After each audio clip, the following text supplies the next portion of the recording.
तो बच्चों, आप सभी का हमारे चैनल आइडियल देव क्लासेस में स्वागत है। बच्चों, आज हम आपके लिए 8th ग्रेड अभ्यास पुस्तिका लेके आए हैं, जो विषय संस्कृत है और किस कक्षा के लिए, कक्षा 8 के लिए है। और इस पुस्तक को मध्य प्रदेश राज्य शिक्षा केंद्र भोपाल द्वारा बनाया गया है वर्ष 2023-24 के लिए। और आज हम संस्कृत का प्रथम पाठ लेके आएंगे। प्रथम पाठ क्या है? लोकहितम मम करणीयम। तो हम प्रथम पाठ के जो प्रश्न उत्तर हैं, विकल्प हैं, उनके आंसर बताएंगे। इससे पहले बच्चों, आप जो आपकी संस्कृत पुस्तक है, संस्कृत पुस्तक के पाठ प्रथमा जो है उसका अध्ययन कर लीजिए, उसके बाद प्रश्न के उत्तर देंगे। चलिए हम देखते हैं प्रथम पाठ लोकहितम मम करणीयम। प्रथम पाठ में क्या दिया है? लोकहितम मम करणीयम। लोकहितम मीन्स लोक यानी संसार, करणीयम यानी करना है, संसार का कल्याण मुझे करना है। लोकहितम मम करणीयम का अर्थ क्या हुआ? संसार का कल्याण मुझे करना है। देखिए यहाँ पे कुछ टिप्पणी दी है, इसे पढ़ लेते हैं। देश, काल और विविधता की दृष्टि से संस्कृत साहित्य अत्यंत विशाल है। संस्कृत साहित्य में गीत परंपरा अति समृद्ध और प्राचीन परंपरा है। व्यास, कालिदास जैसे अद्वितीय कवि हमारे संस्कृत साहित्य की धरोहर हैं। संस्कृत कवि परंपरा ने सदा ही जीवन कल्याण एवं उत्कृष्ट की कामना की है। संस्कृत गीत परंपरा में सर्वे भवन्तु सुखिनम, सर्वे सन्तु निरामया, सर्वत्र नरन्तु की कामना की गई है। प्रस्तुत पाठ में लोकहितम मम करणीयम गीत के माध्यम से परोपकार की भावना पर बल दिया गया है। पाठ पढ़ाने से पूर्व कक्षा में संस्कृत भाषा का अन्य किसी गीत या सस्वर वाचन करें। तो ये आपको दिया। अब इसमें निर्देश दिया है बहुविकल्पी प्रश्न। प्रश्न नंबर 1, संस्कार युक्ता परिमार्जितास्य च का भाषा अस्ति, यानी कि संस्कृत जो युक्त संस्कार युक्त जो परिमार्जी भाषा है वो किसकी है? तो ये आ जाएगा आपका ब नंबर का ऑप्शन सही होगा, संस्कृत भाषा। प्रश्न नंबर 2, मानवेषु का भावना भवेत, क्या कह रहा है? मानवेषु का भावना भवेत। तो इसका सही, मानव की भावना कैसी होनी चाहिए? तो यहाँ 4 ऑप्शन दिए, 4 ऑप्शन में सही आंसर क्या होगा? इसका सही आंसर अ नंबर, परोपकार भावना होनी चाहिए। मानव में कैसी भावना होनी चाहिए? परोपकार की भावना होनी चाहिए। चलिए आगे देखते हैं। आगे प्रश्न दिए हैं, निर्देश दिया है, एक पदेन उत्तर लिखिए, यानी कि आपको एक पद में उत्तर लिखना है। प्रश्न नंबर 3, केन सत्यम स्मरणीयम, क्या कह रहा है? प्रश्न नंबर 3 में केन सत्यम स्मरणीयम। इस केन सत्यम स्मरणीयम को हिंदी में क्या कहेंगे हम? किससे सदा स्मरण करना चाहिए? तो इसका सही आंसर हो जाएगा मनसा। आपको एक पद में लिखना, तो यहाँ क्या आ जाएगा? मनसा आ जाएगा। मनसा का अर्थ होता है मन से। केन सत्यम स्मरणीयम, तो उत्तर क्या हो गया? मनसा। प्रश्न नंबर 4 देखिए इसका, भोग भवने किम न करणीयम, भोग भवने किम न करणीयम। तो भोग रूपी भवन में क्या नहीं करना चाहिए? भोग भवने किम न करणीयम का हिंदी में क्या हुआ? भोग रूपी भवन में क्या नहीं करना चाहिए? तो इसका उत्तर आ जाएगा न रमणीयम। क्या नहीं करना चाहिए? भोग भवने न रमणीयम न करणीयम। तो हमें क्या नहीं करना चाहिए? रमण नहीं करना चाहिए। इस प्रकार आपका प्रश्न नंबर 4 कंप्लीट हुआ। इसके बाद आपका प्रश्न नंबर 5 है, भ्रमणम कुत्र करणीयम, भ्रमण कहाँ करना चाहिए?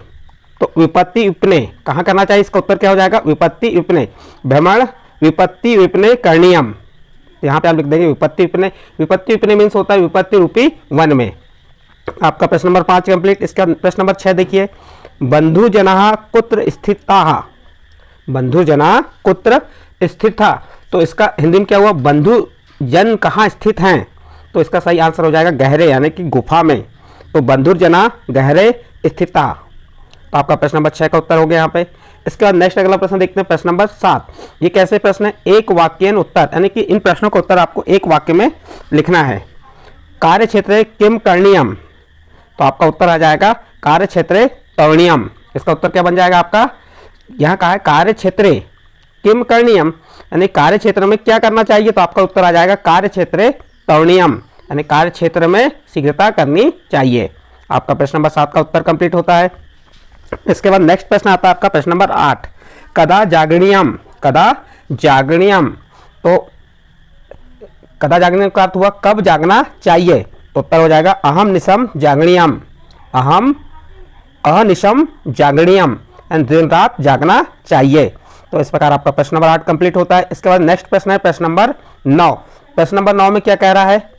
प्रश्न नंबर 9 है कथम न सैनियम, क्या कह रहा है इसमें? कथम न सैनियम, कहाँ नहीं होना चाहिए, सोना चाहिए, कहाँ नहीं सोना चाहिए? तो इसका उत्तर हो जाएगा सुख सने न सैनियम, सुख देने वाले बिस्तर पर नहीं सोना चाहिए। तो इस प्रकार से आपका प्रश्न नंबर 9 का उत्तर यहाँ पे कंप्लीट होता है। इसके बाद नेक्स्ट अगला प्रश्न आता है आपका प्रश्न नंबर 10। प्रश्न नंबर 10 क्या कह रहा है? कष्ट पर्वते किम करणीयम। क्या कह रहा है इसमें? कष्ट पर्वते किम करणीयम, कष्ट रूपी पर्वत पर क्या करना चाहिए? तो इसका उत्तर आ जाएगा कष्ट पर्वते कार्य क्षेत्रे तरणीयम। यहाँ पे आपका कष्ट पर्वते कष्ट चरणीयम, सॉरी यहाँ पे लिखने में गलती हो गई है, इसको सुधार दे रहे हैं।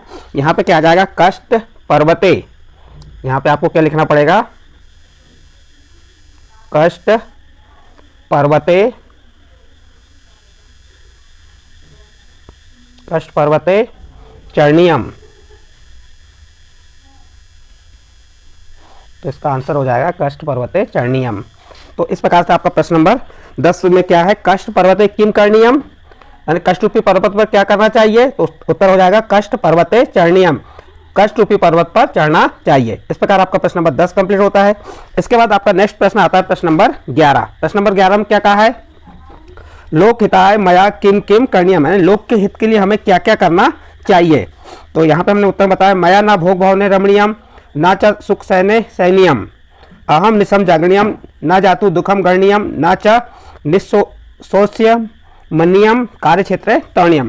प्रश्न था आपका संसार का कल्याण करने के लिए मुझे क्या क्या करना है?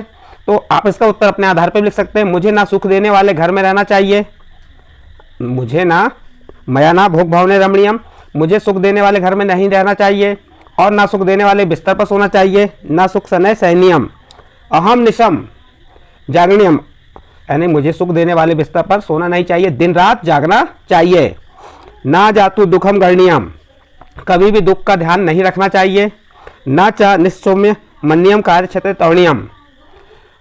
तो इस प्रकार से आप प्रश्न नंबर 11 का उत्तर को लिख सकते हैं। आपका प्रश्न नंबर 11 कंप्लीट होता है। इसके बाद नेक्स्ट प्रश्न आता है प्रश्न नंबर 12। इसमें अनियम स्मरणीयम, इसमें से क्या बना? इसमें धन अनियर, क्या बन गया? स्मरणीयम। एतादशानी अनियर प्रत्ययुक्तानि पदानि पाठान चित्वा लिखत। इसमें यह कहा है आपको कि जो आपको अनियर प्रत्ययुक्त पदों को पाठ से चुनकर लिखो।